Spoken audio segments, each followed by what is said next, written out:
Hi,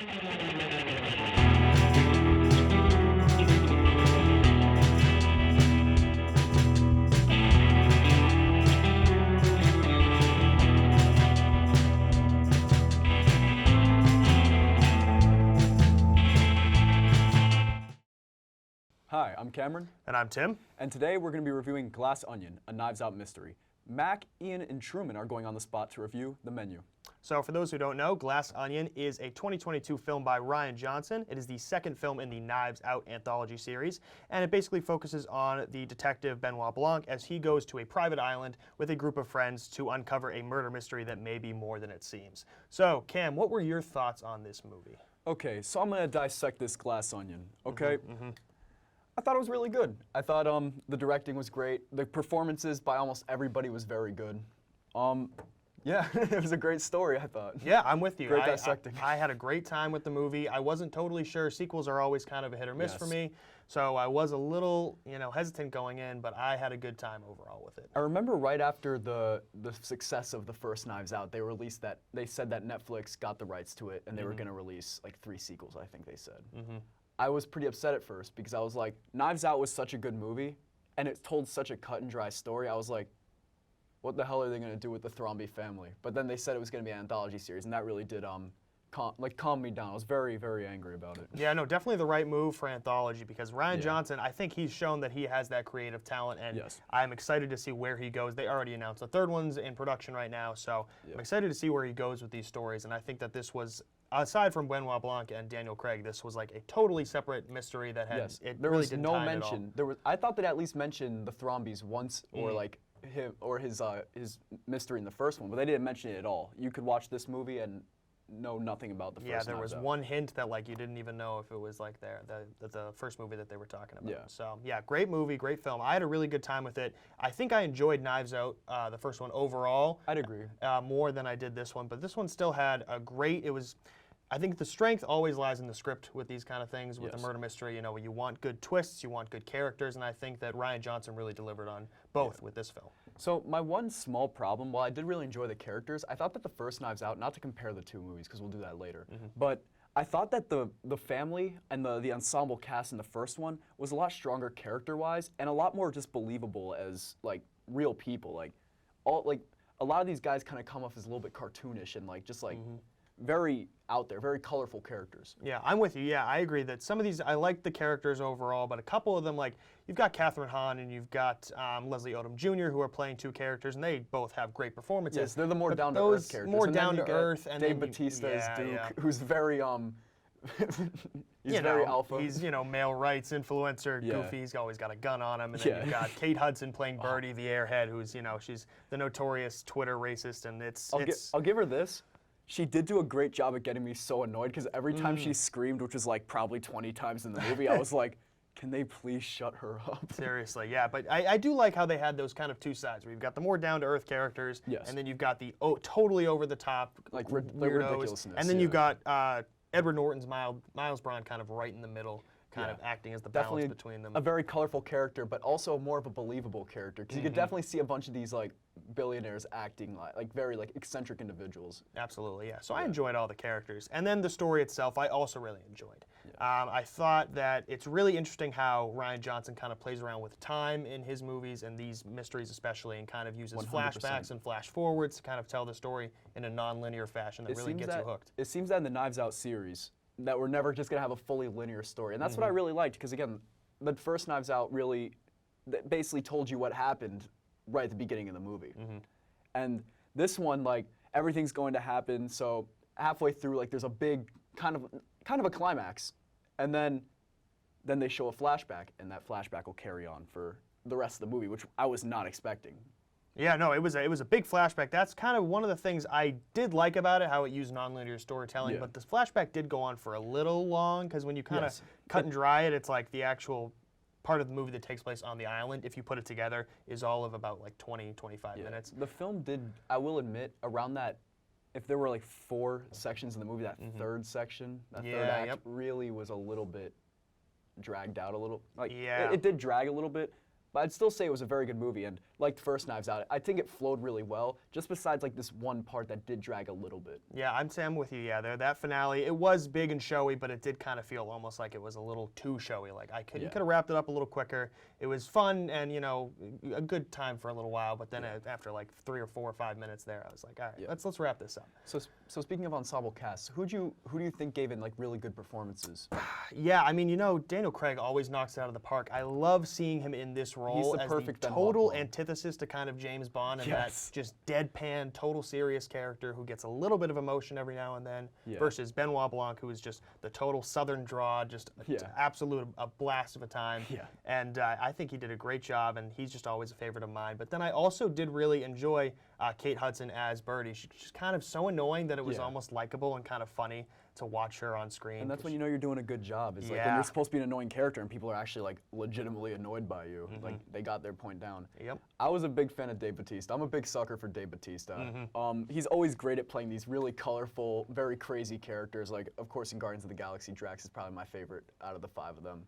I thought he was really funny in this. Just like complete ridiculousness, like him and his mom together in the first scene, like, Mom, what are you doing? I'm trying to film. He is really, I think, out of all the wrestlers that have kind of transitioned into acting, which is always a movement on its own that I'm kind of a little... And I think it's going to get more and more as time goes by. Yeah, but I think he's like probably my favorite out of all of them, and this is a perfect role for that type of character where he really shines. He really was perfect in that role. Again, it's like if Drax was a human. Yeah, exactly. Yeah, no. So the whole cast killed it. The story was great. I think Rian Johnson as a director is really kind of showing how he's just more than, he can shed The Last Jedi away. He's not just that one project. He's really got this new story, this new character that he really wants to take and run with, and I think he's doing a great job of it. I think he's doing a very good job, because The Last Jedi was a very controversial movie and had a lot of hate go to it. And a lot of people, when they found out Rian Johnson was going to be doing Knives Out, were like, oh, this is just going to be like a piece of crap. Because screw Rian Johnson, I'm not watching this. But it's just such a good movie, and he's doing a great job at shedding a lot of that controversy that came with it. And like, he had such a stigma to his name after that movie, because one of the biggest fan bases in the world, like 75% of them like hated his guts. Yeah, I remember that. But now these movies are taking off, and I think everybody's really anticipating the third one. Can't wait to see what's going to be coming up. And I really appreciated, too, how in this movie he did kind of acknowledge the COVID crisis, which was, I mean, that's been a big part of movies and has been tying into that movies a little bit more in the plots recently. But I liked how he really fully acknowledged it. He kind of made it almost a part of it, because when they're on this island, they're totally separate from the rest of the world.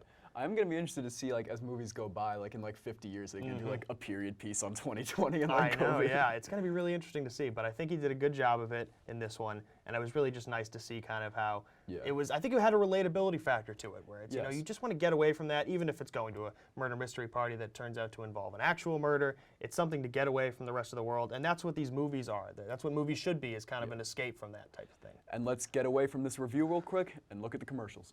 Welcome back to Review Crew. On today's episode, we're going to review Everything Everywhere All at Once. Here's a trailer for Doctor Strange in the Multiverse of Madness. Let's talk about this movie now. Let's talk about it. I liked it a lot. I love Kick-Ass. There are parts of me that want to just go through frame by frame and see every single multiverse when they'd have those Yeah, flashes. the big flashes. Me too. Talented, funny, handsome. Tim, Come on. you got it all, buddy. You're like my own person. Look who's talking. Come on. See you next week. And we're back. Okay, there were many cameos in this movie. Yeah. Which one was your favorite? Yeah, there were cameos. You know which one cracks me up is that Joseph Gordon-Levitt is being put into all of Rian Johnson's movies. I don't know if it must be from the connection from Looper, but you know the dong, the hourly dong that happened? That is Joseph Gordon-Levitt's voice. I did not know that. I didn't know that either until my friend told me earlier today, and I was laughing. I went back and I listened to it, and it is Joseph Gordon-Levitt. Such a random cameo. But I don't know, do you have any favorites? I did really like Hugh Grant, basically playing Benoit Blanc's boyfriend and/or husband. He's great. Well, not and, but boyfriend or husband. One of the two. He's fantastic. I mean, if you've seen his work in anything else, I mean, Paddington or Four Weddings and a Funeral, whatever your taste is. About a Boy. He's great. Oh, there you go, About a Boy. He's great, and I love seeing those kind of big actors just take these little tiny parts and kind of, you know, you have a little moment of like acknowledgement and fun, but they knock it out of the park with Get a quick payday. Yeah, a quick payday for 3 lines, and then they're done. Ethan Hawke was another one who showed up randomly. Like, I almost missed it. Shooting the COVID stuff in people's mouths. I almost missed it, but he was fun, and you know, I enjoyed it. It kind of pulled me into the movie a little bit more. Not sure if that's a cheap tactic, but hey, it worked. So It's you know, like it keeps your attention. It's like, oh, Yeah. Ethan Hawke. It's something, yeah. And someone else who wasn't a cameo that we definitely need to talk about is Janelle Monáe in this film. Yes. She really, really killed it. I think the only thing I've seen her in before was Moonlight. I need to watch more of her films though now because she clearly has so much range. She basically played two full different characters in Yes. this movie. And I think she did an incredible job. Yeah. So people talk about the brilliance of the character of Benoit Blanc. I think we also need to say that his main characters besides Benoit Blanc have both been two exceptional characters, from Ana de Armas in Knives Out 1 and Janelle Monáe in Knives Out 2 Glass Onion. Absolutely. I think he's done a great job, and I don't think that's been talked enough, how he has really compelling main characters besides Benoit Blanc. Yeah, he does a great job. I mean, the writing in this is great for these main characters. I do wish that some of the side characters did have a little more to do, though. Like, we did talk about earlier, Catherine Hahn and Leslie Odom Jr., great, and, you know, Dave Bautista and Kate Hudson, their characters shine enough where they don't really need to have more than what they have. But the kind of more down-to-earth characters, it feels like they're kind of almost taking a back seat to everything else that's happening. And they're still interesting characters. They're just kind of more relatable, but they don't have too much to do. So I did wish we saw a little bit more of them. And like speaking about taking a back seat, it's like two other characters take a back seat.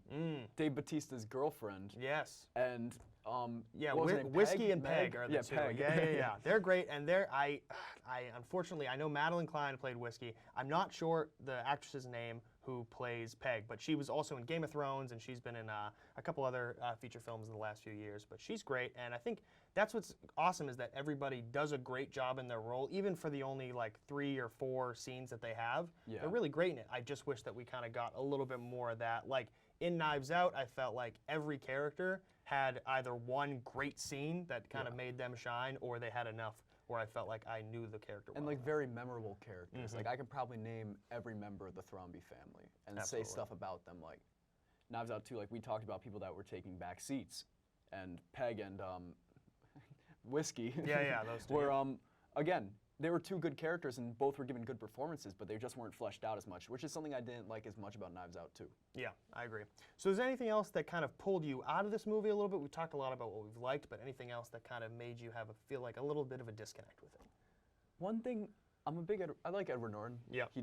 He's a very good actor, and he did a good job in this movie, but sometimes he was a little bit, I don't know, it was just like kind of hammy. Yeah, I understand Especially that. towards the end of it. It was a little pretty hammy. I feel that, yeah. I kind of enjoyed it almost to a point where it like kind of made it a little bit more fun for me to watch him, but I understand that kind of being something that really doesn't, latch on to. Yeah, that was kind of an iffy thing, but then also just the story was great. There were some great twists in it, and like we said, the ending was a little kind of like it had a good moment, but there was a little dragged out. But yeah, the story itself, I think, when I compare it to just the airtight quality of Knives Out, this was kind of a little more like, you go back to that flashbacks, the flashbacks that he uses, and they're a little drawn out. It kind of loses me a little bit in the middle there, and then towards the end it loses me a little bit. So I just kind of wish it is a 2-hour and 20-minute film, so it's got a little bit of a lengthened runtime. I think it could have shortened it up a little bit, just tightened it up, and that would have kept me engaged and kept the pacing a little bit better. But still a great movie. But yeah, it just kind of lost me a little bit there at a few moments where it was slowing down, and I kind of wasn't totally keeping on track with it. One thing I do like is that in Knives Out 2, it does, and along with Knives Out 1, is that, not Knives Out 1, but Knives Out, they show the symbolism of that. People are going to show who they really are when money's involved. And I think that's what's both talked about with both of those characters. Like, do you agree with, like, not characters, but both ensemble casts? Like, Yeah, absolutely. I think the eat the rich quality is there in both. I think what's nice is the first one, it's kind of like, they hide it a little bit better. It's like, okay, they don't have the money yet, but then the money comes into question. That's really where they kind of come out. The second one, they're already all pretty crappy people almost, and then it just kind of gets revealed how crappy they are. Yeah, and they like all show that they actually do feel bad about what they did to Andy, but they really, at the end of the day, they would screw her over 10 times out of 10. Yeah, so there is a little bit of repentance there at the end, which is nice. But still, yeah, I do like how kind of that's been a concurring theme in all of his movies. In the Knives Out and Glass Onion is the kind of, top of the rich, eat the rich quality. So that's been fun. Yeah. So, the cinematography in the film, what'd you think? Yeah, those qualities, cinematography, the actual technical elements were really nice. The sound quality was great. Sound mixing was great with what they had for some of those bigger scenes. Cinematography was beautiful. I did like the comparison or the contrast actually, where Knives Out was a little kind of darker and it was, winter time, so it was a little more muted colors and kind of richer darker colors, but very this was more colorful film. bright. Yeah, more fun, bright. The glass onion is a centerpiece in the island where it's just Yes. totally clear with all sorts of colors going on in there. So I liked that kind of contrast in those films. I completely agree. I thought it was a lot pretty, like not even prettier movie because I thought Knives Out was a very pretty movie. But this one is just like the blue skies the whole time, like the beach set, like the island setting. It was a very nice movie. Like it was a visually pleasing movie. Yeah, it was great. It had those great technical elements which really complemented the story and the characters. So Yeah. I think overall, it was a solid movie.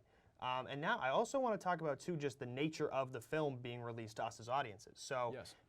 it had a week of theatrical release where you could go to the theaters Yeah, and see and it. that was around a month before its streaming release. Yeah, and then it is now just an exclusive Netflix streaming release as of right now. So it was kind of really made to be streamed and just watch at home with your family. So what do you kind of think in terms of how does it work for this movie, and then maybe how do you think of that as being a staple of the industry in the future?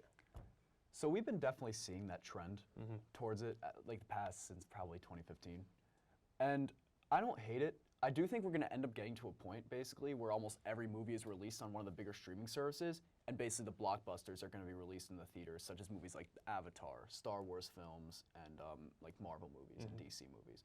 I do think that's where it's kind of heading towards. It's basically where just like the top films, like really big blockbusters, will be released in theaters for that theater experience, while a lot of other movies are released in streaming.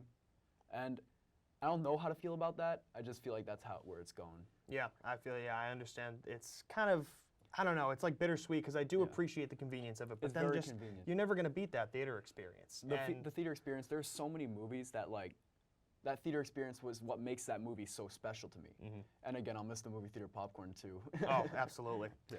All right, so we got a couple more Knives Out films in the works. So, cast hasn't been fully announced for the next one. If there's anybody you could see in the next Knives Out movie with these ensemble casts, who would you like to see going up with Benoit Blanc? I think Sam Jackson would be great with Benoit Blanc. Love him. Those two, I think, would work really well with each other. Just the character of Sam Jackson himself, he always plays like a Sam Jackson type person. absolutely. And Benoit Blanc, I think they'd work very well off each other. With like Benoit Blanc's like, like he's like a very out there individual, and then Sam Jackson's Sam Jackson. Yeah, I'm with you. I think for me, I really appreciate newer actress in the past few years, Florence Pugh. She's got great range, and I think it would be funny just to see what kind of role he stuck her in, because she could really play anything up on like kind of those tracks of characters that he has, and I would love to see a film with Daniel Craig, Sam Jackson, and Florence Pugh. You just take my money. Ryan Johnson, do you hear us?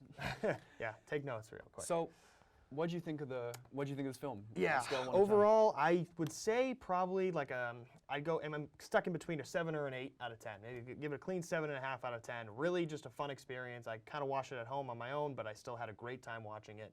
And it's still a nice tight mystery that kind of keeps you engaged most of the time. It loses you at a few points, but you stick with it. It's a really rewarding experience with great characters and a great look. So I'm also going to give this movie around an 8. I think it's a very good movie. I didn't think it was as good as the first Knives Out, but I thought it was very good. And probably the one thing that takes away from it is some of the characters are a little bit too ridiculous for me. But again, I thought they were fun to watch, but like just to take the movie seriously, that's probably the reason I'd give it an 8. Absolutely. Let's take it to the credits.